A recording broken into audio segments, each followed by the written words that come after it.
Kadapa parliament TDP అభ్యర్థిగా శ్రీనివాసులు రెడ్డి పేరు దాదాపు ఖరారైంది. అయితే ఈ క్రమంలో అటు అసెంబ్లీల వారీగా కూడా కొంత సందిగ్ధ పరిస్థితులు నెలకొన్నాయి. ఎందుకంటే ప్రధానంగా ఇప్పటికి కూడా అధినేత చంద్రబాబు ఆయా నియోజకవర్గాల పరిధిలో ఉన్నటువంటి ఏదైతే అసెంబ్లీ నియోజకవర్గాలు 7 అసెంబ్లీ నియోజకవర్గాల పరిధిలో ఉన్నటువంటి అభ్యర్థులపై ఇప్పటికి కూడా స్పష్టత లేని పరిస్థితి.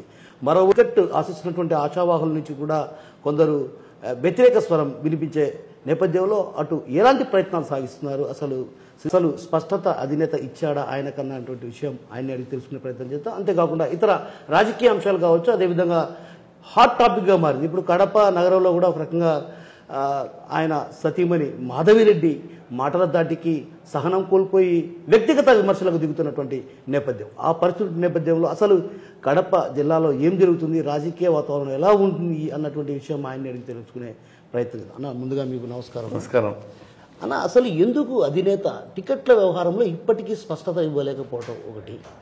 నెంబర్ 2, ఇప్పటికే జనసేనకు టికెట్ ఇవ్వడం లేదన్నటువంటి ఒక క్లారిటీ ఇచ్చినట్లు మాకున్న సమాచారం. ఏంటి అసలు పరిస్థితి? దాదాపు అధికారికంగా ప్రకటించకపోయినా అధినేత ఇప్పటికే ఆయా నియోజకవర్గాల్లో దాదాపుగా అందరికీ కూడా 1-to-1 పిలిచి స్పష్టత కూడా ఇచ్చాడు. వాళ్ళ పాటికి వాళ్ళు పర్యటన చేస్తున్నారు. స్పష్టత ఇవ్వకపోవడం అనేది లేదు. ఇక్కడ 1-2 నియోజకవర్గాల్లో కొంత సందిగ్ధత ఉంటుంది. సర్వేలు, ఆశావాహులు, మిగతా సమీకరణలు ఇవన్నీ దృష్టిలో పెట్టుకొని జనసేన పొత్తు ఏ సీట్లో ఒక్కోసారి జనసేన పొత్తు విషయంలో కొంచెం ఈ సీటు ఇటు ఆ సీటు ఇటు జరిగే అవకాశం ఉంటుంది, అటు ఇటు జరిగే అవకాశం ఉంటుంది. అటువంటి సీట్లలో కొంత సందిగ్ధతతో ఆగినాడు. కానీ 175లో దాదాపు 125 పైచిలుకు సీట్లు అధినేత పార్టీ అభ్యర్థులను పిలిచి 1-to-1లో కూడా ఖరారు చేశారని చెప్పి వాళ్ళను ప్రచారం చేసుకోమని కూడా చెప్పి స్పష్టత ఇవ్వడం కూడా జరిగింది. దాంట్లో అనుమానం ఏం లేదు. అంటే నేనేమంటే జనసేనకు కడప అంటే ఏదైతే మీ పార్లమెంట్ పరిధిలో ఎక్కడ టికెట్ ఇచ్చే పరిస్థితి జనసేనకి అయితే లేదన్నటువంటి సంకేతం స్పష్టంగా ఇచ్చినట్టు సమాచారం. ఏదైతే పొత్తులో భాగంగా పవన్ కళ్యాణ్ కావచ్చు, అదేవిధంగా అధినేత చంద్రబాబు ఇద్దరు భేటీలో కూడా ఈ అంశం చర్చకు వచ్చినా కూడా ఒక రకంగా క్లియర్గా ఏదైతే కడప పార్లమెంట్ పరిధిలో టికెట్ లేదన్నటువంటి విషయం స్పష్టత వచ్చింది. అంటే రాయలసీమలోనే జనసేనకు సీట్లు తక్కువ కేటాయించే అవకాశాలు ఉన్నాయి, కొంత కోస్తాలు ఎక్కువ ఇచ్చే అవకాశాలు ఉన్నాయని మాకున్న సమాచారం. ఉమ్మడి కడప జిల్లాలో ఒక సీటు కేటాయించే అవకాశాలు కూడా ఉండొచ్చు అని అనుకుంటున్నాను నేను. ఇంకా రేపు ఎల్లుండి ఒక 2-3 డేస్ లోపల దాంట్లో స్పష్టత వచ్చే అవకాశం ఉంది. అంటే ఒకవేళ ఇన్ కేసు బీజేపీతో పొత్తు కుదిరితే పొద్దుటూరు టికెట్ బీజేపీ ఆశిస్తుందనేటువంటి ప్రచారం కూడా జోరుగా సాగుతుంది. ఎలా చూడొచ్చు అంటారు? బీజేపీతో పొత్తు ఉందా లేదా అనేది ఇంకా స్పష్టత లేదని అనుకుంటున్నాం. బట్ రకరకాల సమీకరణల దృష్ట్యా అధినేత నిర్ణయం తీసుకున్నా దాంట్లో ఏమీ ఆశ్చర్యం ఉండదు. ఏది ఏమైనా కడప జిల్లాలో, ఉమ్మడి కడప జిల్లాలో అయితే బీజేపీకి కేటాయించే సీట్లు అయితే లేవని నాకున్న స్పష్టత. ఏ సీటు కూడా ఇక్కడ కేటాయించే అవకాశాలు లేవు. అన్న, నేను ఏమంటున్నా అంటే పార్లమెంట్ ఎవరైతే ఎంపీగా ఉన్నారో అవినాష్ రెడ్డి తాను చేసిన అభివృద్ధి తను గెలిపిస్తుంది, కోట్ల రూపాయల నిధులు తెచ్చారని చెప్పి అవినాష్ రెడ్డి చెప్తున్నారు. ఎలా చూడొచ్చు? అసలు రైల్వే ఏదైతే బెంగళూరు రైల్వే లైన్ కావచ్చు, ఇతరత్ర అంశాలు సుమారుగా ఉన్నాయి, వాటిని సాధించలేని పరిస్థితిని చూస్తే ఎలా అనుకోవచ్చు మనం? ఇప్పుడు నిధులు తీసుకురావడం అనేది ఒక ప్రజాప్రతినిధిగా ఆయన సొంతంగా ఒక రిప్రజెంటేషన్ చేసి రాని నిధులు తీసుకొచ్చినప్పుడే నిధులు తీసుకొచ్చినారని చెప్తారు. ఒక ఎమ్మెల్యే ముఖ్యమంత్రి దగ్గరికి పోయి ఒక రిప్రజెంటేషన్ ఇచ్చి జీవో శాంక్షన్ చేయించుకొని వస్తే ఎస్ అతను చేసిన కృషి అని చెప్పచ్చు. ఒక ఎంపీగా కేంద్ర ప్రభుత్వం నుంచి రిప్రజెంటేషన్ ఇచ్చి నిధులు తీసుకొస్తే నేను నిధులు తీసుకొచ్చినా అని చెప్పచ్చు. సాధారణంగా వచ్చే ఆసరా ప్రోగ్రాంలు, పెన్షన్లు, అమ్మఒడిలు, జనరలైజ్డ్ సంక్షేమ కార్యక్రమాలన్నీ కూడా వాళ్ళ నిధుల ఖాతాలోకి వేసుకుంటారా? నేను ఒకటే అడుగుతున్నా, అవినాష్ రెడ్డి ఎంపీగా ఈ 10 సంవత్సరాల్లో, ఎంపీ అంటే ఏంటి? కేంద్ర ప్రభుత్వం లోక్సభ సభ్యుడు. ఏ మంత్రి దగ్గరికి పోయి, కేంద్ర మంత్రుల దగ్గరికి పోయి ఏమి రిప్రజెంటేషన్ ఇచ్చి ఎన్ని నిధులు తీసుకొచ్చాడు? ఒక రిప్రజెంటేషన్ చూపించి ఒక ప్రెస్ రిలీజ్ చేయండి, ఒక పాంప్లెట్ కొట్టించమను. 10 సంవత్సరాలుగా ఆయన ఈ పార్లమెంట్ పరిధిలో చేసింది ఏమీ లేదు. ఉన్న railway Bengaluru Kadapa railway line పోగొట్టేశారు. ఎక్కడైనా ఒక శాంక్షన్ అయిన కార్యక్రమాన్ని అమలు చేయండి, ఇంకా కొత్త శాంక్షన్ ఇవ్వండి అని అడుగుతారు. శాంక్షన్ అయిన కడప బెంగళూరు రైల్వేను రద్దు చేయండి అని లెటర్ రాసిన పెద్ద మనిషి అవినాష్ రెడ్డి గారు. ముఖ్యమంత్రితో కూడా కేంద్ర ప్రభుత్వానికి రాయించారు. ఆ లైన్ క్యాన్సిల్ చేసి ఇంకో లైన్ పెట్టండి. అరే ఉన్న లైన్ ఉంచండి, మీరు కొత్త లైన్ అడగండి. అది కాకుండా ఉన్నది పోగొట్టేసి కొత్తది అడిగి కొత్తది రాక పాతది ఇంప్లిమెంట్ కాక రెండూ లేకుండా పోయినాయి. ఉన్నది ఉంచుకునింది పోయిందని ఆ చందంగా తయారైంది. ఈయన ఈ 10 సంవత్సరాల్లో ఏం సాధించాడు, ఆయన లెటర్ పెట్టి ఆయన రిప్రజెంటేషన్ ద్వారా కేంద్ర ప్రభుత్వం నుంచి ఏ నిధులు తెచ్చాడు, ఏ కార్యక్రమాలు ఖర్చు పెట్టాడో చెప్పాలి. నేను కూడా ఆ విషయంలో ఆయన తెచ్చాడు అంటే నేను కూడా అంగీకరిస్తా. తేలేదంటే ఆ డిబేట్ కూడా ఆయన సిద్ధం కావాలి. ఎక్కడ చేయలే ఆయన ఏ కార్యక్రమం కూడా ఈ 10 సంవత్సరాలు చేయలే. ఆయన ముందే ఆయన ఒక టెన్షన్లో ఉన్నాడు. ఏం టెన్షన్ ఉన్నాయి ఆయనకు? ఒక హత్యా నేరంలో ఆరోపణలు ఎదుర్కొంటున్నాడు. హైకోర్టు సుప్రీంకోర్టు బెయిల్స్ కోసం హైకోర్టులు సుప్రీంకోర్టు చుట్టూ తిరుగుతున్నాడు. ఆయన నియోజకవర్గాన్ని గాలికి వదిలేశాడు. ఎక్కడైనా కనిపిస్తున్నాడు ఆయన. మేము 10 సంవత్సరాలుగా పార్లమెంటుకు పోటీ చేసినా ఓడిపోయినా కూడా నిత్యం ప్రజల్లో ఉన్నాం. ఓడిపోయినా ప్రజలకు అందుబాటులో ఉన్నాం, తిరుగుతున్నాం, చేస్తున్నాం. మాకు ఒక అవకాశం ఏంటి? ఇన్ని సంవత్సరాలు వాళ్ళకి అవకాశం ఇచ్చారు కదా, చూశారు కదా వాళ్ళను. ఒక రాజశేఖర రెడ్డి గారిని వదిలేసేయండి. ఆయన ముఖ్యమంత్రిగా ఉన్నాడు, ఎంపీగా ఉన్నాడు, ఆయన ముఖ్యమంత్రిగా ఉన్నాడు. ఆయన మనం తప్పులు పట్టాల్సిన అవసరం లేదు ఇక్కడ. ఈయన 10 సంవత్సరాల నుంచి ఎంపీగా ఉన్నాడు. అదే కుటుంబానికి మీరు అవకాశాలు ఇస్తున్నారు. మళ్ళీ ఆయన వాళ్ళ అన్న జగన్మోహన్ రెడ్డి కూడా ఈయనకే ఎంపీ అభ్యర్థిగా ఇస్తాడు. ఒక్కసారి మాకు ఇవ్వండి, ఎంపీగా మాకు ఒక అవకాశం ఇవ్వండి. మేము కూడా కేంద్ర ప్రభుత్వంతో సాధించే కార్యక్రమాలు చాలా ఉన్నాయి. ఎందుకు ఉక్కు ఫ్యాక్టరీని కేంద్ర ప్రభుత్వాన్ని ఒప్పించలేకపోయినాడు ఎంపీ గారు కడపలో? మీరు కూడా అప్పుడు దీక్షలు చేశారు కదా? మేము దీక్షలు చేశాం. నేను ఎప్పుడు ప్రజాప్రతినిధి గాల. నేను కూడా పార్టీగా ఓడిపోయినా పార్టీ అధ్యక్షుడిగా కొనసాగుతున్నాను. దీక్షలు చేశారు. నేను అనేది ఏంటంటే తెలుగుదేశం ప్రభుత్వంలో మళ్ళీ ఫౌండేషన్ వేసి ల్యాండ్ అక్విజిషన్ ప్రొక్యూర్మెంట్ స్టార్ట్ చేసిన తర్వాత అధికార మార్పిడి జరిగి ఈ ముఖ్యమంత్రి గారు స్థల మార్పిడి చేశాడు. నేనేమడుగుతున్నా, కేంద్ర ప్రభుత్వంతో ఈయన ఈ 10 సంవత్సరాలు కాకపోయినా ఈ 5 సంవత్సరాల్లో అధికారంలో ఉన్నారు కదా, రాష్ట్రంలో కేంద్రంతో సఖ్యతగా ఉన్నారు కదా. వీళ్ళు ఎందుకు ఉక్కు ఫ్యాక్టరీకి కేంద్రంని విభజన చట్టంలో ఉన్నా కూడా ఒప్పించి ఏర్పాటు చేయించి నిధులు రాబట్టి దాన్ని ఎందుకు స్టార్ట్ చేయించలేకపోయినారు ప్రభుత్వంతో అని నేను అడుగుతాను అవినాష్ రెడ్డి గారిని స్ట్రెయిట్గా.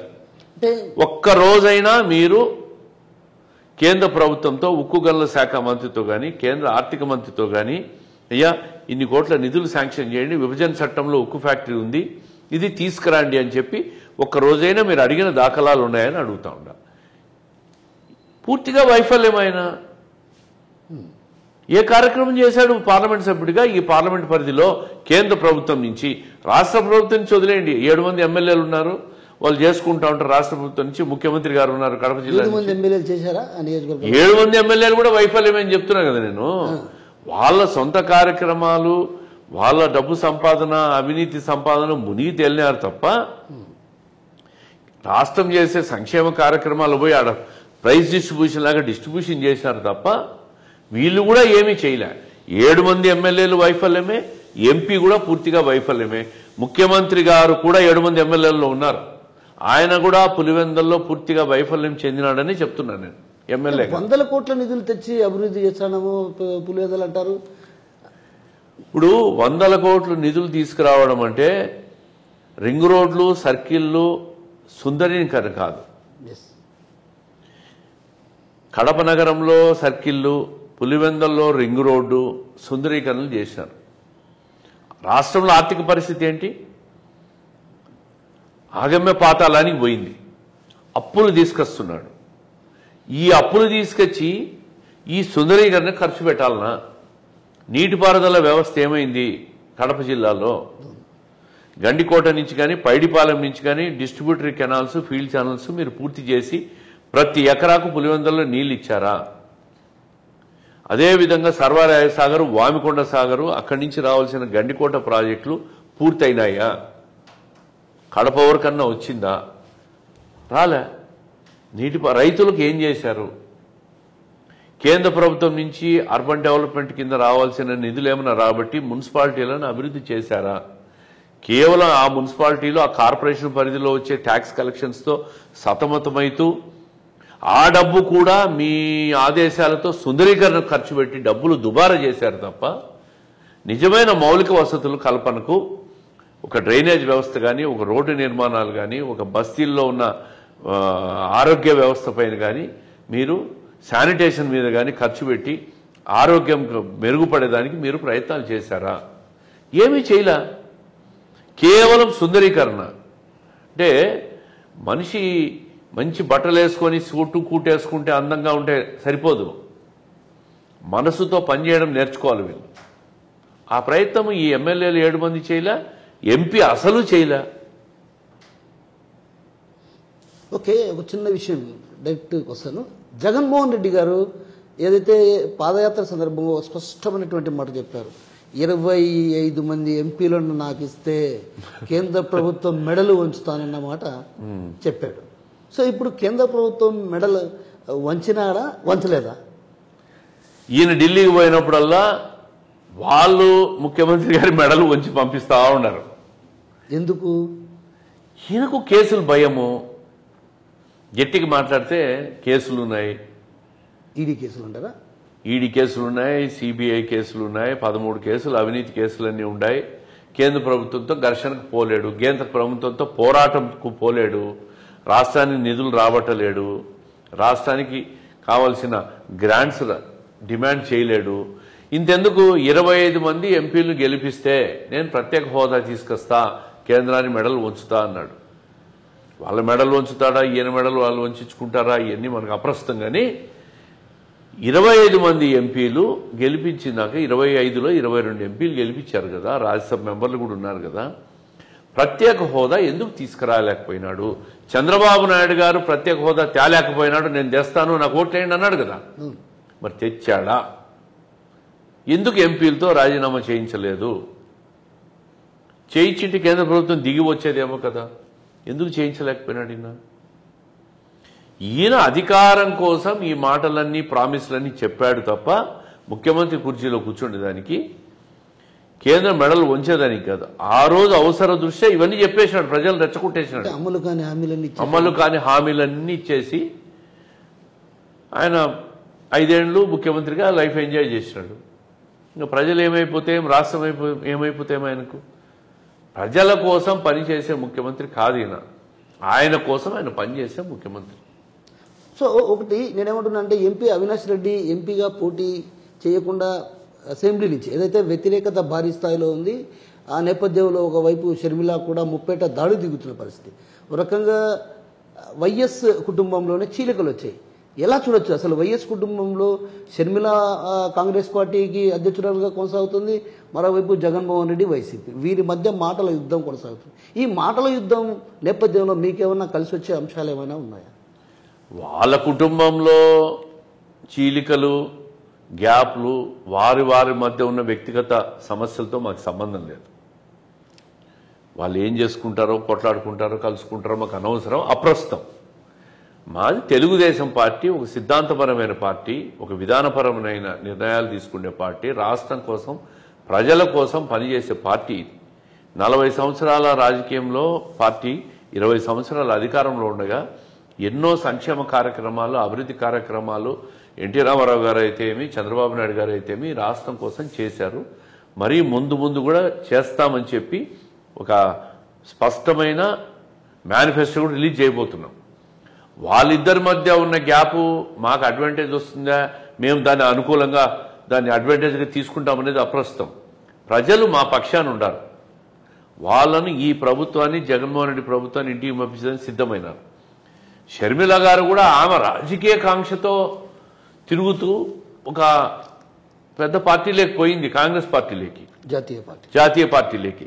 కానీ కాంగ్రెస్ పార్టీ కూడా ఈ రాష్ట్రానికి తీవ్రమైన అన్యాయం చేసిన విషయాన్ని ప్రజలు ఎప్పటికీ మర్చిపోలేరు. అవసరం లేని రాష్ట్ర విభజన చేసింది కాంగ్రెస్ పార్టీ. కాంగ్రెస్ పార్టీనే స్పెషల్ స్టేటస్ ఇస్తామని పార్లమెంటు చెప్పినప్పుడు వాళ్ళు బిల్లులో ఎందుకు పెట్టలేదు? ఇది బిల్లులో పెట్టి ఉంటే ఈ సమస్య లేదు కదా. ఇప్పుడు మళ్ళీ కాంగ్రెస్ పార్టీని నేను అధికారంలోకి తెస్తాను, రాష్ట్రంలో స్పెషల్ స్టేటస్ తీసుకొస్తాం, మొదటి సంతకం అంటారు. ఎవరు నమ్ముతారు ఇవన్నీ? ప్రజలు ఇంకా ప్రజలు నమ్ముతారు ఇవన్నీ? షర్మిల గారు ఆమె రాజకీయ పోరాటం కోసం ఇవన్నీ చెప్తా ఉంది. జగన్మోహన్ రెడ్డి గారు అధికారంలో ఉన్నాడు, వైఫల్యం చెందాడు. వాళ్ళిద్దరి మధ్య ఉన్న వ్యక్తిగత ఘర్షణ కానీ వ్యక్తిగత తేడాలకు కానీ మాకు సంబంధం లేదు. వాళ్ళు ఏం చేసుకుంటారో వాళ్ళ ఇష్టం. మేము తెలుగుదేశం పార్టీ, మేము రేపు ప్రజలకు ఏం చేయబోతున్నాం, వాళ్ళు ఏ విధంగా ఈయన అధికారంలో 5 సంవత్సరాలు చేశాడు, వైఫల్యం చెందాడు, ఆమె గురించి కూడా మేము మాట్లాడేది అనవసరం. మేము ఏం చేయబోతున్నామో ప్రజలకు చెప్తాం. ప్రజలు న్యాయ నిర్ణేతలు ఖచ్చితంగా తెలుగుదేశం పార్టీని ఈసారి అధికారం లేక రాకుంటే, చంద్రబాబు నాయుడు గారు ముఖ్యమంత్రి కాబట్టి రాష్ట్రం నాశనం అయిపోయింది, ఇంకా మరింత నాశనం అయిపోతుంది. కాబట్టి ఆయన రావాలని ప్రజలు కోరుకుంటున్నారు. దీంట్లో స్పష్టంగా కనిపిస్తాం. అంటే నేనేమంటే వైసీపీ నేతలు మహిళా నేతలను వ్యక్తిగతంగా టార్గెట్ చేయడాన్ని ఎలా చూడాలి? ఫర్ ఎగ్జాంపుల్ ఇప్పుడు షర్మిలానే ఉన్నారు, షర్మిల కావచ్చు, అదేవిధంగా సునీత కూడా మొన్న ఆవేదనకు లోనై హైదరాబాద్లో ఉన్నటువంటి సైబర్ క్రైమ్లో కూడా ఫిర్యాదు చేయడం జరిగింది. సోషల్ మీడియాలో భయంకరమైన పోస్టులు, అంటే అసభ్యకరంగా అలాంటి వ్యాఖ్యలు చేయడాన్ని ఎలా చూడొచ్చు అంటారు? వైఎస్ఆర్ కాంగ్రెస్ పార్టీ ఒక బ్యాడ్ కల్చర్ ఉన్న పార్టీ. వ్యక్తిగత దూషణలు, సోషల్ మీడియాలో పెట్టడాలు, ఎంతైనా ఆమె ముఖ్యమంత్రి గారి చెల్లెలు. సరే, అన్నా చెల్లెలకు తేడాలు ఉండొచ్చు. ఈ మధ్య నాయకులందరూ ఆమెను తిడతారా? ఇది కరెక్టా? వ్యక్తిగతంగా ఒక మహిళను చూడకుండా అది ఎప్పటికీ ప్రజలు హర్షించరు.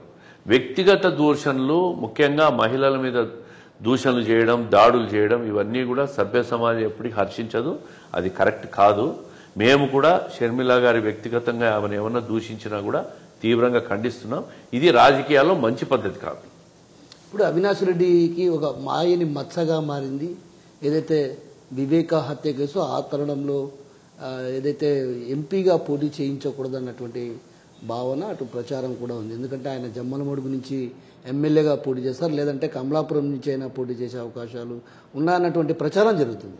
ఎలా చూడొచ్చు అసలు వివేక హత్య కేసు అంశం విషయంలోనే కొంచెం వెనకడుగు వేస్తున్నారన్నటువంటి భావన ఎలా చూడొచ్చు అంటారు? ఆయన మీద హత్యారోపణలు ఉన్నాయనేది సమాజానికి అంతా, రాష్ట్రం అంతా తెలుసు. ఆయన కూడా బెయిల్ తీసుకున్నాడు. బెయిల్ రద్దు చేయండి అని చెప్పి యువతల సునీత గారు కూడా సుప్రీంకోర్టులో కేసులు వేస్తున్నారు. అవంతా లీగల్ ఇష్యూ, కోర్టులు అవన్నీ తేల్చాల్సిన ఇష్యూ. ఆరోపణలైనా అయితే ఎదుర్కొంటున్నాడు. దోషి అని మనం ఇప్పుడే తేల్చలేము. ఆరోపణలు అయితే ఎదుర్కొంటున్నాడు స్పష్టంగా. ప్రజలకు వాస్తవాలు తెలుసు. దీనికోసం ఆయన నియోజకవర్గాలు మార్చి ఎమ్మెల్యేగా పోయి ఎంపీగా వదిలేసుకుంటాడు, లేక రాజకీయాలు వదిలేస్తాడా? ఇదంతా వాళ్ళ పార్టీ వ్యవహారం. ఎవరు పోటీ చేసినా మాకేముంది, మేము పోటీ చేయడం అయితే ఖాయం. మేము ప్రజల కోసం, ప్రజల సంక్షేమం కోసం మేము పోటీ చేస్తున్నాం, మాకు ఛాన్స్ ఇవ్వండి ఒక్కసారి అని చెప్పి మేము ప్రజలు అడుగుతాం. అవతల అవినాష్ రెడ్డి గారు పోటీ చేస్తే ఏమి, జగన్మోహన్ రెడ్డి గారు పోటీ చేస్తే మాకేమి, ఎవరి మీదైనా పోటీ చేస్తానికి మేము సిద్ధంగా ఉంటాం. 7 నియోజకవర్గాల్లో టీడీపీలో కొన్ని చోట్ల ఏదైతే ప్రధానంగా కడప కావచ్చు, ప్రొద్దుటూరు కావచ్చు, కమలాపురం కావచ్చు, ఇట్లా కొన్ని ప్రాంతాల్లో జమ్మలమడుగు అది వదిలేస్తే మినహా, జమ్మలమడుగు అయితే అక్కడ ప్రధానంగా టీడీపీ టికెట్ ఆశిస్తున్న వాళ్ళు లేరు. అదేవిధంగా చంద్రబాబు స్పష్టం చేయడం జరిగింది. ఏదైతే ప్రాజెక్టు బాటల సందర్భంగా కూడా ఆయన భూపేష్ రెడ్డికి టికెట్ కన్ఫర్మ్ చేశాడు. ఇక్కడ ఉన్నటువంటి ఈ 5 నియోజకవర్గాల పరిధిలో అదే 5 మినహాయిస్తే ఇక మిగతా నియోజకవర్గాల్లో అటు బడ్జెట్లో కూడా కావచ్చు కొంత స్తబ్దత, ఏదైతే ఆశావాహుల్లో టికెట్ రాని పరిస్థితి ఉంటే వారందరితో ఇప్పటికీ ఏమైనా చర్చలు ఏమైనా కొనసాగించారా? ఏదైతే టికెట్ పలానా వాళ్ళకి టికెట్ ఇస్తారని ఖరారు చేస్తారన్న విషయం వచ్చిన తర్వాత వీళ్ళంతా కూడా అసమ్మతి లోనయ్యి పార్టీని ఫిరాయించడం కానీ అలాంటి పరిస్థితులు వస్తే ఎలా ఎదుర్కొనబోతారు? ఇప్పుడు ఎన్నికలు వచ్చేసరికి ఆశావాహుల సంఖ్య జనరల్గా పెరుగుతూ ఉంటుంది, ఆశిస్తూ ఉంటారు. స్థానికంగా అభ్యర్థి అయిన వ్యక్తి వాళ్ళతో సమన్వయం చేసుకోవాలా, కలిసి పని చేసుకోవాలా, కలిసి రమ్మని అడుగుతారు. కలిసి రానప్పుడు చేయగలిగింది ఏం లేదు, మళ్ళీ అధినేతకు కూడా చెప్తాము. ఆయన కూడా ఏదైనా పిలిచి హామీ ఇచ్చి సమన్వయం చేసుకునే దిశగా ఆయన కూడా చెప్తాడు. వచ్చేవాళ్ళు కలిసి వచ్చే వాళ్ళతో ముందుకు కలుపుకొని వెళ్ళిపోతాం, రాని వాళ్ళు వదులుకొని ముందుకు పోవడం తప్ప వేరే ఆప్షన్ ఏముంటుంది? పదే పదే శ్రీనివాసులరెడ్డి వైసీపీని టార్గెట్ చేసుకుని విమర్శిస్తారు. మరి ఆయన ప్రభుత్వ హయాంలో ఏం సాధించారు కడప జిల్లాకు అనేది ఒక వాదన. ఇప్పుడు నన్ను ప్రశ్నించే అధికారం, నన్ను ప్రశ్నించే నైతికత వైసీపీ వాళ్ళకి లేదు.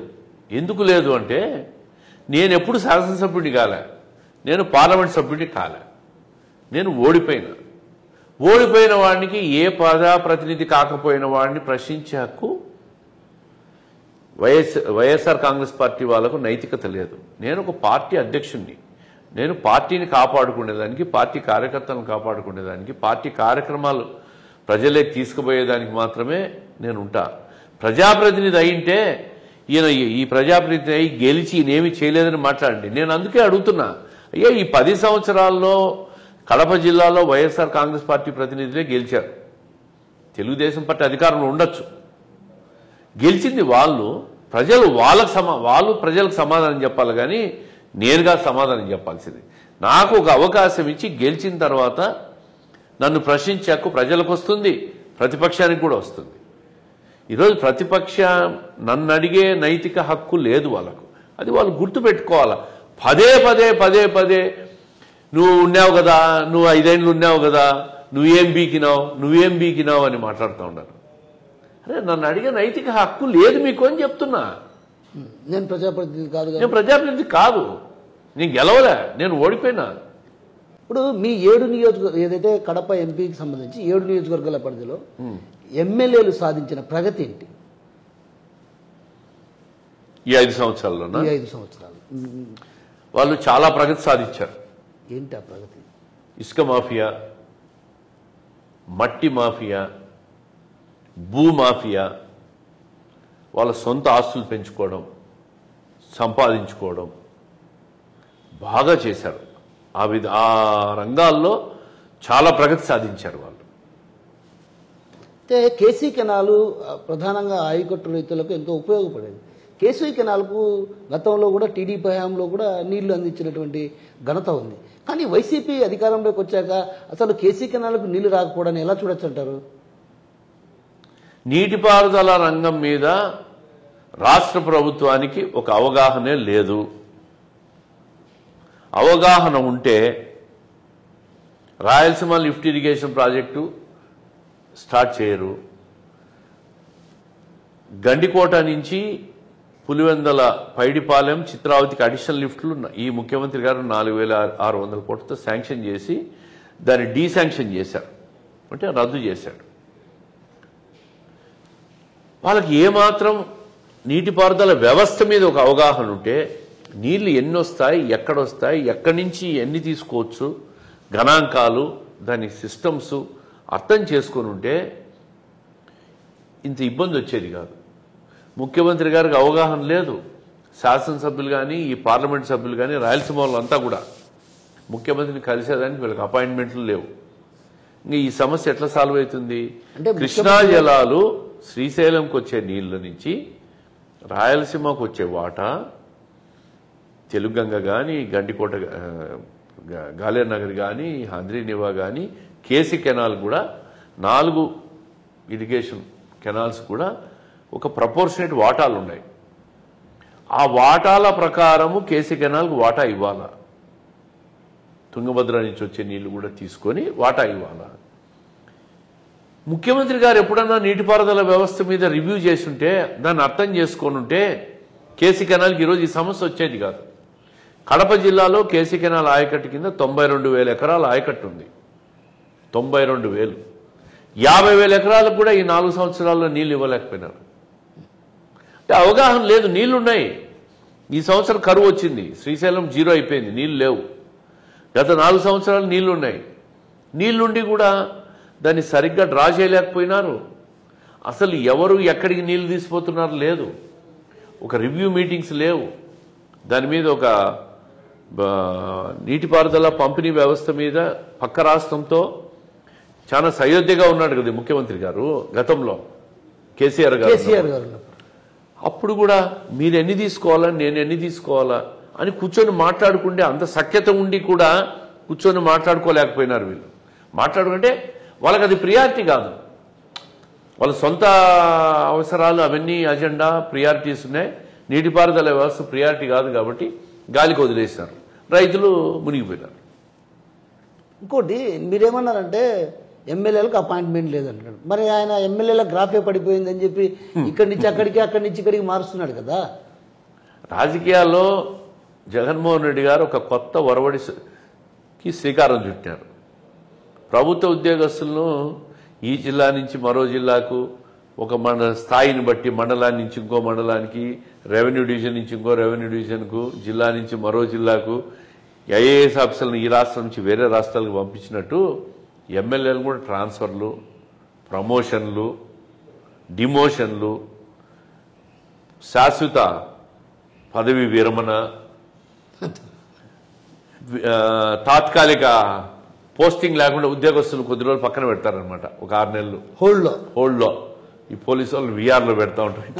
అట్లా కొంతమంది ఈ టర్మ్ నువ్వు ఇంట్లో కూర్చో అని ఒక కొత్త ఒరవడిని సృష్టించినాడు. అంటే తాను ప్రజల్లో అన్పాపులర్ అయినాడనే విషయం ఆయనకు తెలుసు. తను లేడు ప్రజల్లో అనేది భావన ఆయనకు తెలుసు. కానీ దాన్ని ఒప్పుకోకూడదు కాబట్టి దాన్ని తీసుకుపోయి ఎమ్మెల్యేల మీద ఎంపీల మీద వేసి మీ వల్ల నాకు చెడ్డ పేరు వచ్చింది, మీరు తప్పుకోండి అంతే. నా బొమ్మ చూసి ఓటేయాలని రాష్ట్రం అంతా కూడా నేను విన్నది ఏందో 800 కోట్లు ఖర్చు పెట్టి సిద్ధం బ్యానర్లు, హోర్డింగ్స్ రాష్ట్ర వ్యాప్తంగా పెట్టారంట. అవి ఎందుకు సిద్ధమని ఎందుకు పెట్టాడు ఆయన? నా బొమ్మే చూడాలి ప్రజలు, వేరే వాళ్ళ బొమ్మ చూడకూడదు. దేనికి సిద్ధమని అంటే తట్టా బుట్ట సర్దుకొని పోయేదానికి నేను సిద్ధంగా ఉండాలని ప్రజలకు చెప్తా ఉన్నాడు ఆయన. అంటే తట్ట రెడీ ఉందా? ఓడిపోతే ఇంకేం చేస్తాడు చెప్పు? అంటే జగన్మోహన్ రెడ్డి ప్యాకప్ అయ్యేదానికి సిద్ధంగా ఉన్నాడంట. తట్టా బుట్ట సర్దుకొని పోయేదానికి భావం అదేనా? అంతే, మేమనుకునేది అయితే అంతే. మీ పార్టీనే నేను అనేది తట్టా బుట్ట సర్దుకోవడానికి సిద్ధంగా ఉన్నాడని, ఆ ఫ్లెక్సీలు వేసుకున్నాడని అంటారు మీరు. అంతే. కానీ ఆయన ఏమంటున్నాడు? యుద్ధానికి సిద్ధం అంటున్నాడుగా. ఆయన యుద్ధానికి సిద్ధం అంటా ఉన్నాడు. నేను అభిమన్యుని కాదు అర్జున్ అంటాడు. లాస్ట్కి ఆయన దుర్యోధనుడు అవుతాడేమో. అంతే అంటారా? అంతే అంతే, ఖచ్చితంగా దుర్యోధనుడే. కాదు, నేను చిన్న విషయం మిమ్మల్ని అడగాలనుకుంటున్నాను. ముఖ్యమంత్రి గారు స్పష్టంగా చెప్తున్నారు కదా, ఆయన ఒక దుర్యోధనుడే. ఎట్లా? ఆయన వ్యవహారం వ్యవస్థ, ఆయన బిహేవియర్ చూస్తే మనకు అర్థం కాలేదా? దుర్యోధనుడే ఆయన. కాదు, ముఖ్యమంత్రి గారు గతంలో పరదాల మాటన ప్రకటిస్తున్నారని మీరు ఆరోపణ చేశారు. కానీ ఇప్పుడు ప్రజల్లోకి ఆయన భయంకరంగా వెళ్తున్నాడు. 5 సంవత్సరాల నుంచి ఎవరికి కనిపించాడు ఆయన? ఏ రోజు ప్రజల్లోకి రాలా. ఇప్పుడు ప్రజల్లోకి వెళ్తున్నాడు. ఎన్నికలు వచ్చినాయి కదా, ఇప్పుడు కూడా కనపడకుంటే ఎట్లా? కనిపించాలి కదా, అంటే ప్రజలకు కనిపించాలంటారు. ఫేస్ సేవింగ్ చేసుకోవాలి కదా. కాదు, నేను ఒక చిన్న విషయం అడగాలనుకుంటున్నాను మిమ్మల్ని అన్న. ఏదంటే డిప్యూటీ సీఎం అంజాద్ బాషా, అంటే నేను అడగచ్చునో అడగకూడదు, బట్ ఏంటంటే తను ఇటీవల కాలంలో మీ తండ్రి గారిని మీ అబ్బా అని ఒక వ్యాఖ్య చేశాడు. మిమ్మల్ని కాదు, అబ్బగాడు అన్నాడు. అదే అది మీరు నేనేమంటున్నానంటే రాజకీయాన్ని రాజకీయంగా చూడాల్సినటువంటి నేతలు ఎందుకు వ్యక్తిగత విమర్శలకు దిగడానికి కారణం ఏంటి అసలు? నేను ఎప్పుడు కూడా 10 సంవత్సరాల్లో ఏ వ్యక్తిని వ్యక్తిగత విమర్శలు చేయలే. నేను అడిగి చెప్తున్నా. దానికే చూస్తే వ్యక్తిగతంగా టార్గెట్ ఇస్తారు, ఇంకొకరు చూస్తే తన కుటుంబ సభ్యులపైనే అంటే ఒక రకంగా అసభ్యకరమైనటువంటి వ్యాఖ్యల్ని ఎలా చూడొచ్చు అసలు? ఎవరు మాట్లాడారు? మొన్న ఒక ప్రొద్దుటూరు ఎమ్మెల్యే రాచమల్లి శివప్రసాద్ రెడ్డి అబ్బా అమ్మకు పుట్టలేదని ఒకటి, మా అమ్మను మా నాన్న సంపర్కం చేయకపోతే అన్నటువంటి వ్యాఖ్యలు ఎలా చూడొచ్చు? ఇవన్నీ అసలు రాజకీయాల్లో ఈ వ్యాఖ్యలను ఎలా చూడొచ్చు అంటున్నా నేను. చాలా అసహ్యమైన భాష ఇదంతా. రాజకీయాల్లో ఉన్న వ్యక్తి, ప్రజాసేవ వ్యక్తి చేసే వ్యక్తి, బాధ్యతాయుతమైన సమాజంలో ఉన్న వ్యక్తులు మాట్లాడాల్సిన మాటలు కాదు ఇవి. నేనేమంటానంటే ఇప్పుడు అవినీతి ఆరోపణలు చేశారు, మట్కాలు డబ్బు మీ టీడీపీ నేతలే ఆరోపణ చేసింది, మట్కాలు జూదంలో వీటన్నిటిలో లెక్క వస్తుందని మీ టీడీపీకి సంబంధించినటువంటి అక్కడ ఉన్నటువంటి నియోజకవర్గ ఇన్ఛార్జ్ ఎవరైతే ప్రవీణ్ కుమార్ రెడ్డి ఉన్నారో ప్రవీణ్ కుమార్ రెడ్డి ఆరోపణలు చేశారు. అదేవిధంగా వరదరాల రెడ్డి కూడా గతంలో చేశాడు, అవినీతి సొమ్ము 1000 కోట్లలో సంపాదించుకున్నారు రాచమల్లి శివప్రసాద్ రెడ్డి. ఆ క్రమంలో ఈయన తల్లిని కూడా ఆ విధంగా మాట్లాడడం అనేది, దాని గురించి ఎంత తక్కువ మాట్లాడితే అంత బాగుంటుందేమో. మనం వాళ్ళు మాట్లాడినారని చెప్పి దాని మీద స్పందించి లేనిపోని మన వ్యక్తిత్వాన్ని మన స్థాయిని దిగదార్చుకున్నట్టుంటుంది. దయచేసి ఆ విషయాలు మనకు అనవసరం అనుకుంటా. డిప్యూటీ సీఎం తీసుకుందాం. ఎందుకు డిప్యూటీ సీఎం రాజకీయ పరంగా విమర్శించాల్సినటువంటి డిప్యూటీ సీఎం మిమ్మల్ని ఎందుకు వ్యక్తిగతంగా టార్గెట్ చేసి ఏంటి అసలు కారణం? ఎందుకు ఈయన మొదటిసారి నియోజకవర్గంలో మీరు ఏమి అభివృద్ధి చేయలేదు, మీరు చెప్పిన హామీలేంటి మీరు చేయలేకపోవడము, ఇవన్నీ ప్రశ్నించినప్పుడు నాకు తెలిసి సహనం కోల్పోయినట్టున్నాడు పాపం. మీ అబ్బగాడు అని నన్ను మాట్లాడాడు. అంటే మా నాన్నను, మా తండ్రి కూడా 30 సంవత్సరాలు ఎమ్మెల్యేగా ఉన్నాడు, మంత్రిగా పనిచేశాడు, జిల్లాలో ఒక పేరు ప్రఖ్యాతులు ఉన్నాయి ఆయనకు.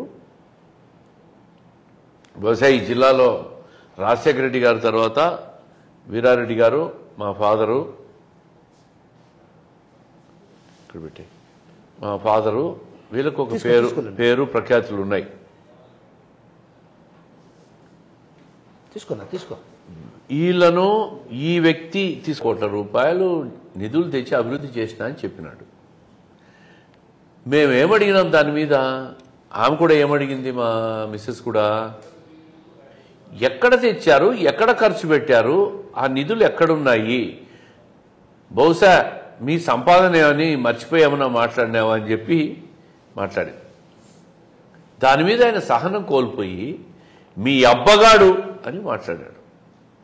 అంటే మా అబ్బ గురించి ఆయనకి ఏం తెలుసో నాకు అర్థం కాలే. అసలు ఇతను పుట్టినాడా అప్పటికి అని,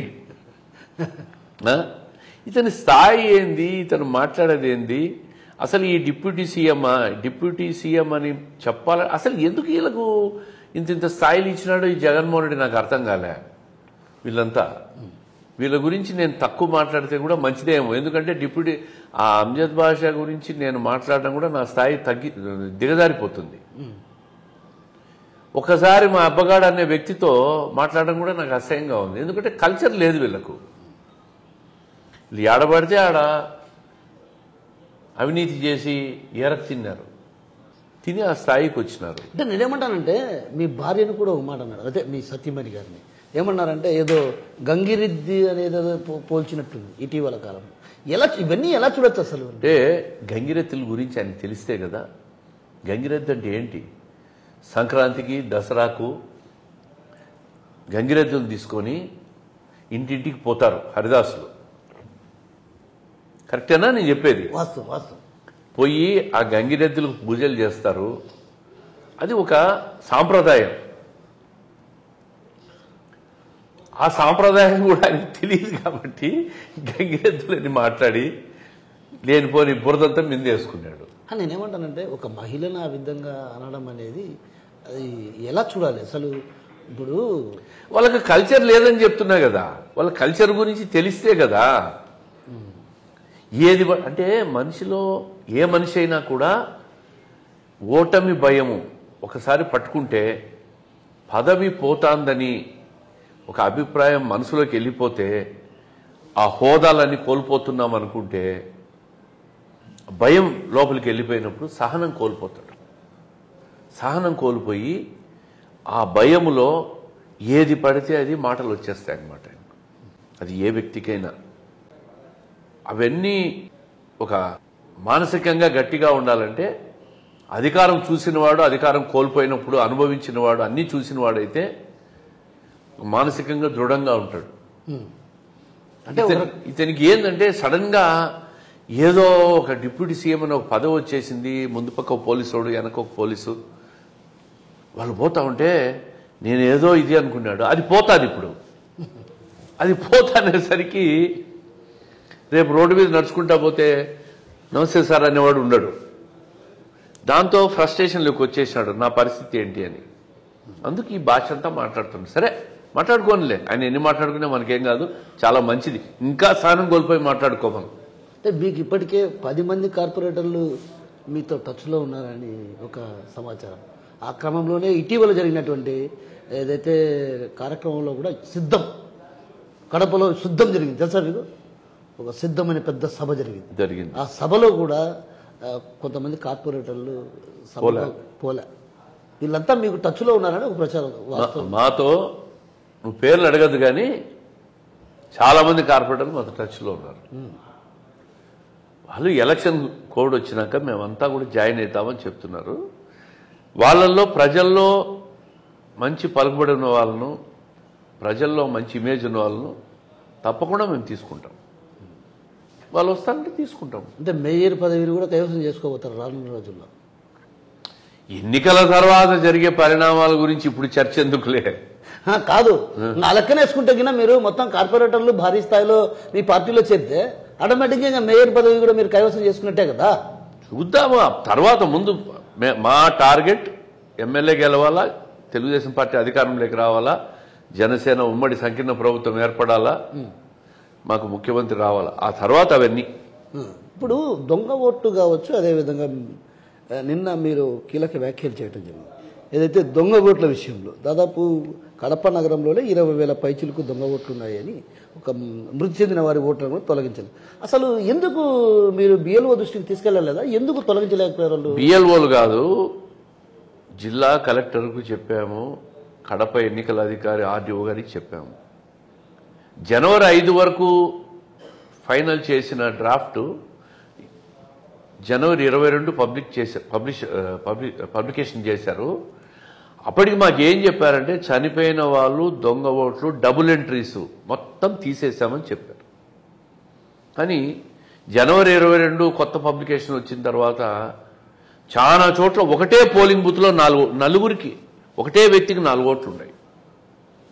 నిన్న చూపించాం, ఆర్కే నగర్ దగ్గర ఒక సర్వే నెంబర్ ఖాళీ స్థలం, ఆ ఖాళీ స్థలంలో ఆ సర్వే నెంబర్ పెట్టి డోర్ నెంబర్ పెట్టి 46 ఓట్లు ఉన్నాయి.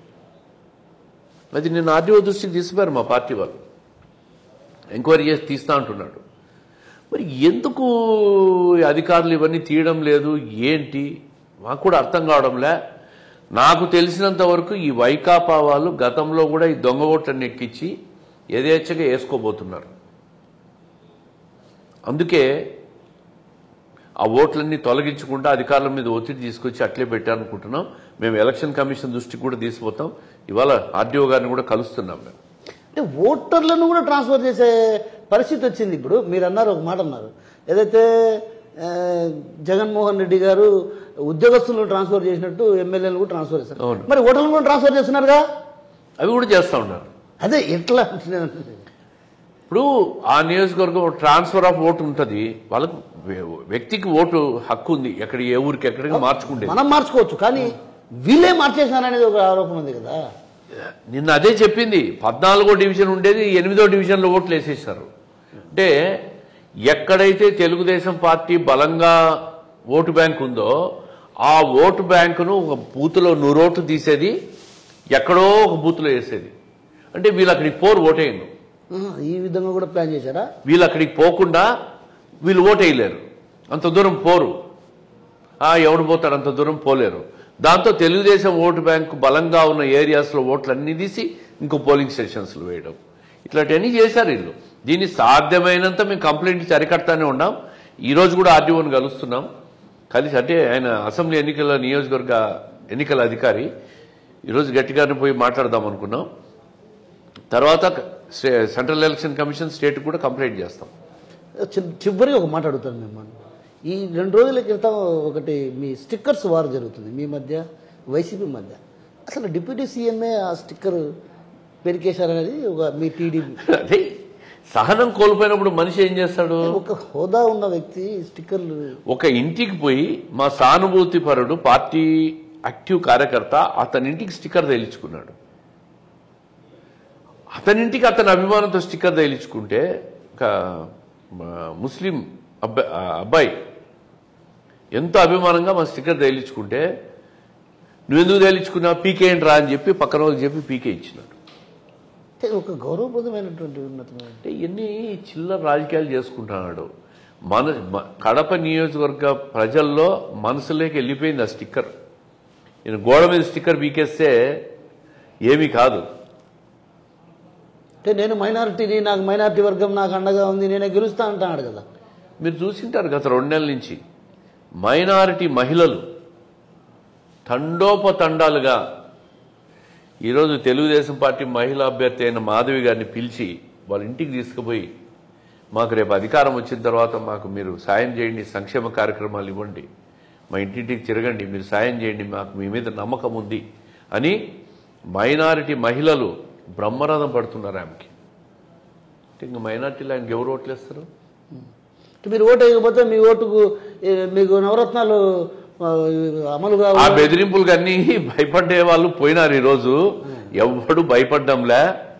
చెవులో చెప్తా ఉన్నారు ఇండ్లకు పోతే, హమ్ దాలేదో తెలుగుదేశంకో అని చెవులో, నాకు హిందీ సరిగా రాదు కానీ చెవులో చెప్పిపోతా ఉన్నారు, మేము తెలుగుదేశంకి ఓటేస్తాం, మీరు ఎక్కువ మమ్మల్ని పబ్లిక్ చేయొద్దండి అని. అంటే ఈ వాలంటరీ వ్యవస్థ పెట్టి వీళ్ళని పెట్టి వాళ్ళని పెట్టి వీళ్ళని బెదిరించే ప్రయత్నం చేస్తున్నారు. కానీ ఓటు వచ్చినప్పుడు ఈరోజు ఈ 5 సంవత్సరాలుగా నేను ఇన్ని బటన్లు వచ్చినా అన్ని బటన్లు వచ్చినా అని జగన్మోహన్ రెడ్డి చెప్తాంటారు. ఒకటే బటన్ ఒత్తేస్తారు ఆ రోజు జనం, ఒకటే ఒత్తుతారు. ఆ ఒక్క బటన్తో జగన్మోహన్ రెడ్డి గారి ప్రభుత్వం ఇంటికి పోతుంది. ఎందుకు మీరు 4C భాష అంటున్నారు? 4C భాష అని ఎందుకు అంటున్నారు? ఏమి సంబోధిస్తున్నారు? అంజద్ భాష అని. నేను అంజద్ భాష గారిని అనలేదు అన్నమాట. 4C భాష, 4C భాష అన్నా. అదే ఎవరినట్టు ఎవరు స్పందిస్తే వాళ్ళే 4C భాష. ఇప్పుడు నేను స్పందించింది నేనేనా? 4C భాష అంటే కమిషన్ భాష, కరప్షన్ భాష, కలెక్షన్ భాష, కటింగ్ భాష. 4C భాష అని చెప్పిన నీ స్థాయి అది. ఓహో, కటింగులు, నువ్వు cutting, commission, collection, cutting, corruption. మంచి నేమ్ పెట్టారు బాగా. 4C భాషవు ఎవరో అని అడిగినారు నన్ను, దీని మీద స్పందించమను. ఎవరు స్పందిస్తే వాళ్ళే 4C భాష. ఆయన స్పందించే సైలెంట్ అయిపోయినాడు ఆ వ్యక్తి, ఏం మాట్లాడలేక సైలెంట్ అయిపోయినాడు. అంటే కటింగు, కలెక్షను, కరప్షను, కమిషన్, ఈ 4 చెప్పారు. ఒక చిన్న విషయం, కటింగ్ అని ఎందుకు పెట్టారు పేరు? ఐస్ క్రీమ్ షాపులు, కేక్ షాపులు, చిన్న చిన్న అంగళ్ళు, ఏం పని లేదు. నేను సామాన్య కార్యకర్త కూడా అర్థం కదా. అంటే వాళ్ళ దగ్గర కటింగ్ చేయడము, వాళ్ళ దగ్గర కమిషన్ తీసుకోవడము, ఇదే పనే కదా ఈ 5 ఏళ్లలో. వేరే పనే ఉంది. వాళ్ళు చేసింది ఏంది? ఆ కూడళ్ళన్నీ పగలగొట్టేసినారు, డ్రైనేజ్ అంటారు. ఇట్లా కావాలంటే ఇటు డ్రైన్ తిప్పుతారు, అటు కావాలంటే అటు డ్రైన్ తిప్పుతారు. ఇప్పుడు మన ఆర్టీసీ బస్ స్టాండ్ దగ్గర ఇటు వచ్చింది, మళ్ళీ ఇటు తిరిగి, ఇటు తిరిగి, మళ్ళీ ఇటు తిరిగి. అంటే కొంతమంది అనుకూలమైన వ్యక్తుల కోసం వాళ్ళకు అనుకూలంగా డ్రైనేజ్ తిప్పుతారు. కృష్ణాహాల్ దగ్గర కూడా చూసిట్టారు మీరు. అవునవునవును. నీరు పల్ల మెరుగు నిజం దేవుడు ఎరుగని ఉంది కదా, నీళ్లు లెవెల్ను బట్టి డ్రైనేజ్ తయారు చేయాలి. ఇట్లా కూడా డ్రైన్ కడతారు పైకి. అంటే ఆ వ్యక్తికి ఆ బిల్డింగ్ ఏదన్నా అడ్డం వస్తా ఉంది అనుకుంటే ఆ డ్రైన్ దాన్ని ఆ బిల్డింగ్ను కాపాడాలనుకుంటే పక్కకు కూడా తిప్పుతారనమాట. అసలు వీళ్ళకి ఏమన్నా టెక్నికల్ మీద, సైంటిఫికల్ మెకానిజం మీద వీళ్ళకి ఏమన్నా నాలెడ్జ్ ఉందా? రోడ్లన్నీ పగలగొట్టేసి వ్యాపారస్తులందరినీ ఇబ్బంది పెట్టేసి గత సంవత్సరం నుంచి వ్యాపారస్తులు కృష్ణాహాల్ కానీ, గోకులాడ్జ్ ఏరియా కానీ, అటు వైవి స్ట్రీట్ ఏరియా కానీ, ఇటు 7 రోడ్ల కూడలి కానీ, ఆర్టీసీ బస్టాండ్ ఏరియా కానీ వ్యాపారస్తులకు పబ్లిక్ అంగళ్ళలోకి పోకుండా తవ్వేసి నరకం చూపిస్తున్నారు. వ్యాపారస్తులు బాడిగలకు తీసుకున్న షాపులు బాడిగలు కట్టుకునే డబ్బు కూడా రావడం లే వాళ్ళకి. ఒక ప్రణాళిక లేదు, ఒక ప్లానింగ్ లేదు, దానికి ఒక టైం టెన్యూర్ లేదు.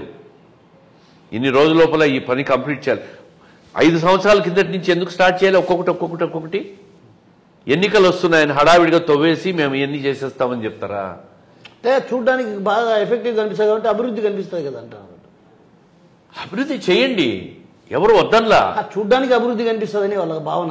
అంటే ఇటు పగలగొట్టేసి చూపిస్తే నేను చేస్తున్నానన్నా, మరి వాళ్ళు పడుతున్న ఇబ్బందులు. మాకు ప్రణాళిక ఉంటుంది దానికి. ఎక్కడైనా కూడా నేషనల్ హైవేస్ లో కూడా మీరు చూస్తే ఒక సైడ్ రోడ్ ఓపెన్ చేస్తారు, రెండో సైడ్ రోడ్ వదులుతారు. ఎస్, ఎక్కడైనా జనరల్ గా జరిగేది. రెండు సైడ్లు పగలగొట్టేసినారు, రెండు సైడ్లు డ్రైన్లు దవ్వేసినారు, బ్లాక్ చేశారు, గుంతలని వేసినారు, ఆ మట్టి అంతా తెచ్చి రోడ్డుకి వేసినారు. అధికారులు ఏం చేస్తున్నారు, ఈ ప్రజాప్రతినిధి ఏం చేస్తున్నాడు, అసలు దానికి వీళ్ళకి అవగాహన ఉంటే కదా ఎట్లా చేయించుకోవాలనో. అధికారులకు తెలియదు, వాళ్ళు ఇస్తారు. కొత్తగా వచ్చిన కమిషనర్ బాగా చేస్తాడని అంటే ఏం చేస్తున్నాడో ఆయన ఎవరి మాట వినడు. ఆయన ఒక మోనార్క్ మాదిరి ఉంటాడు, ఆయన ఎవరి మాట విండు, ఇష్టం చేసుకుంటా పోతుంటారు. వాళ్ళకి అన్ని తెలుసు అంటారు. అసలు నిధులు లేవయా అని చెప్పి వస్తా ఉంటే డ్రైనేజ్ సమస్య కానీ శానిటేషన్ సమస్య మీద కానీ ₹1 డబ్బు ఖర్చు పెట్టరు. సుందరీకరణ చేస్తారు కూడలు. మన బడ్జెట్ ఏంది, మన కుటుంబం అన్నాక ఒక ఆర్థిక పరిస్థితి, ఒక ఉద్యోగస్తుడు ఉంటారు, నెలకు ₹50,000 వస్తుంది. ₹50,000 దేని మీద ఖర్చు పెట్టారు? నెల పోయి బట్టలు కొనుక్కుంటారా? నెల పోయి ఒక మోటార్ సైకిల్ కొనుక్కుంటారా? ఒక ప్రణాళికబద్ధంగా పోవాలి కదా. పిల్లలకు స్కూల్ ఫీజు కట్టాలంటే అతని పెన్షన్ నుంచో గ్రాట్యుటీ నుంచో కొంత డ్రా చేసి స్కూల్ ఫీజులు, ఇంట్లో ఆడపిల్లలు ఉంటే పెళ్లిళ్ళు చేయాలంటే జీపీఎఫ్లు ఇవన్నీ డ్రా చేసి ఇస్తారు. కానీ కూడబెట్టుకున్న డబ్బును దేనికంటే దాన్ని దుబారా చేస్తే కుటుంబం కొలాప్స్ అయిపోతుంది. అదేవిధంగా సోకులకు డబ్బు ఖర్చు పెడితే సిస్టమ్ కూడా కొలాప్స్ అయిపోతుంది. ఇది అర్థం కాదు వీళ్లకు, చెప్పేవాడు లేడు.